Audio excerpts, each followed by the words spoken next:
പാലക്കാട് ലീഗും ജമാഅത്ത് ഇസ്ലാമിയും SDP ഒരുമിച്ചേർന്ന മഴവിൽ സഖ്യത്തിന്റെ വിജയം എന്നാണ് ഇപ്പം CPM സംസ്ഥാന അധ്യക്ഷൻ പ്രതികരിച്ചിരിക്കുന്നത്. ഈ ഇലക്ഷൻ കഴിഞ്ഞിട്ട് അങ്ങനെ ഒരു പ്രതികരണം വളരെ വിചിത്രമായ ഒന്നാണ്. പ്രിയങ്ക ഗാന്ധിൻ്റെ ഭൂരിപക്ഷം ഇപ്പോൾ തങ്ങൾ പറഞ്ഞ പോലെ 4 കടന്നു. അതുപോലെ തന്നെ രാഹുൽ മാങ്കൂട്ടത്തിൻ്റെ തകർപ്പൻ ചെയ്യാണ് 18,000-ൻ്റെ മേലെ. അതിനൊക്കെ ഇങ്ങനെ ചെറുതാക്കി കാണുന്നത് ജനവിധിയെ ഒരു മോശമാക്കി പറയലാണ്. 1-2 പാർട്ടികളുടെ പേരും പറഞ്ഞിട്ട് അതിനെ ഇത്രയും വലിയ ഒരു തകർപ്പൻ ജയം UDFിനുണ്ടായത്.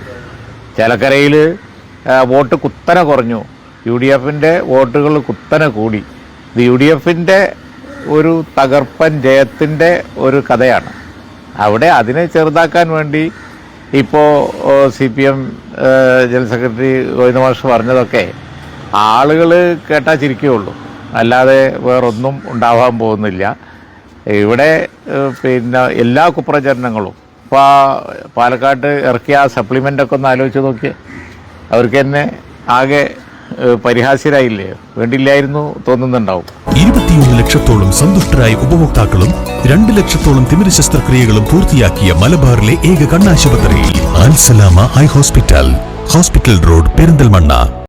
കടുത്ത വർഗീയത പ്രചരിപ്പിച്ച് അതുപോലെ തന്നെ എന്തെല്ലാം കുപ്രചരണങ്ങളാണ് ഈ ഇലക്ഷൻ കാലത്ത് നടത്തിയത്. ഒരു കാര്യമില്ല. കേരളത്തിലെ ജനങ്ങൾ എല്ലാം തള്ളിക്കളഞ്ഞിരിക്കുന്നു. UDFിൻ്റെ വിജയഗാഥയാണ് ഈ തെരഞ്ഞെടുപ്പിൽ ഉണ്ടായത്.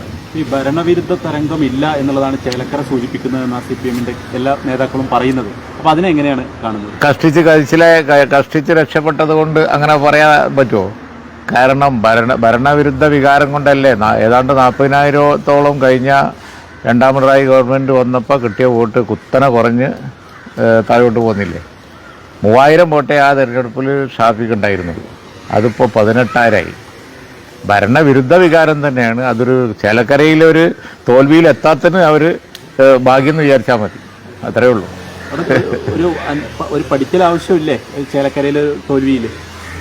ചേലക്കരയിൽ നമ്മൾക്ക് വിജയത്തിലെത്താൻ കഴിഞ്ഞില്ല എന്നുള്ളത് പിന്നെ ഒരു ഫാക്റ്റാണ്. എത്താമായിരുന്നു. ഇപ്പോഴത്തെ ഈ ട്രെൻഡായിരുന്നെങ്കിൽ കേരളത്തിൽ UDFിൻ്റെ ഒരു ട്രെൻഡാണ് ഉള്ളത്. അതുകൊണ്ട് അത് പഠിക്കേണ്ട കാര്യം തന്നെയാണ്. പക്ഷേ എന്തായാലും ശരി, UDFിൻ്റെ ഒരു തരംഗം ആണ് ഈ തെരഞ്ഞെടുപ്പ്, യാതൊരു സംശയവുമില്ല. പ്രിയങ്ക ഗാന്ധി ഇപ്പോൾ എത്ര കുറഞ്ഞ പോളിംഗ് ശതമാനത്തിൽ പോലും 4 കടന്നു. തങ്ങളായിരുന്നു അവിടെ ആദ്യം ചെയർമാനായിരുന്നത്. ആ സമയത്ത് ഉണ്ടായതാണ് റെക്കോർഡ് വോട്ട്. അപ്പോൾ അതിനോളായി. അപ്പോൾ വലിയ പാർട്ടിക്കും വലിയ പിന്നെ ഒക്കെ LDFിൻ്റെത് ഗവൺമെൻറ്റിൻ്റെ നേട്ടോ വികസനം ഒന്നും ആയിരുന്നില്ലല്ലോ. ഒക്കെ ഒരുമാതിരി ചേരിതിരിവുണ്ടാക്കാൻ വേണ്ടി BJP നടത്തും പോലെയുള്ള പ്രചരണങ്ങളല്ലേ മുഴുവൻ അവർ നടത്തിയത്. അതിനെ മറികടന്നല്ലേ വിജയം. ചിത്രം വ്യക്തമായിരിക്കുകയാണ്. അപ്പോൾ 2ഇടത്ത് വലിയ വിജയം UDFിന്, ചേലക്കരയിൽ LDFിന്.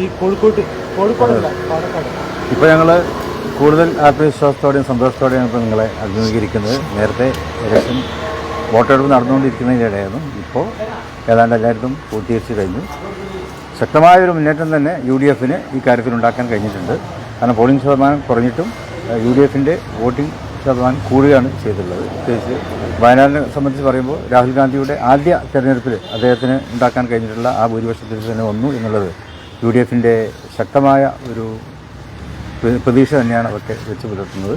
ഏതായാലും അതിൽ UDFും ഘടകകക്ഷികളും എല്ലാം നല്ല നിലക്ക് അതിലൊക്കെ പങ്കാളിത്തം വഹിച്ചു. ജനങ്ങൾ UDFിനോടൊപ്പമാണ്. കാരണം കുറേ കുപ്രചരണങ്ങൾ, അതായത് വർഗീയത മറ്റുമൊക്കെ വെച്ചുകൊണ്ട് UDFിനെ തകർക്കാം എന്ന് ശ്രമിച്ച ഒരുപാട് ആളുകളുണ്ടായിരുന്നു. പക്ഷേ അതിനെല്ലാം ഉള്ള ശക്തമായിട്ടുള്ള ഒരു മറുപടിയാണ് ഈ തെരഞ്ഞെടുപ്പിൽ ജനങ്ങൾ നൽകിയിട്ടുള്ളത്.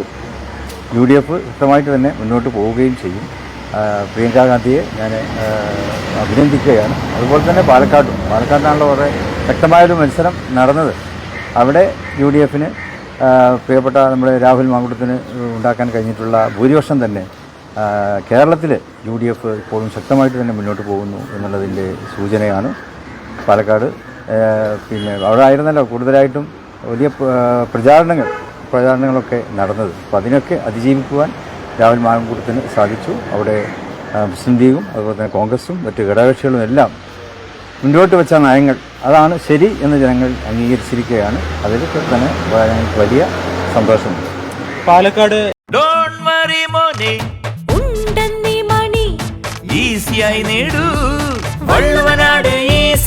ആവശ്യം ഏതുമാകട്ടെ പണം ഞങ്ങൾ തരും.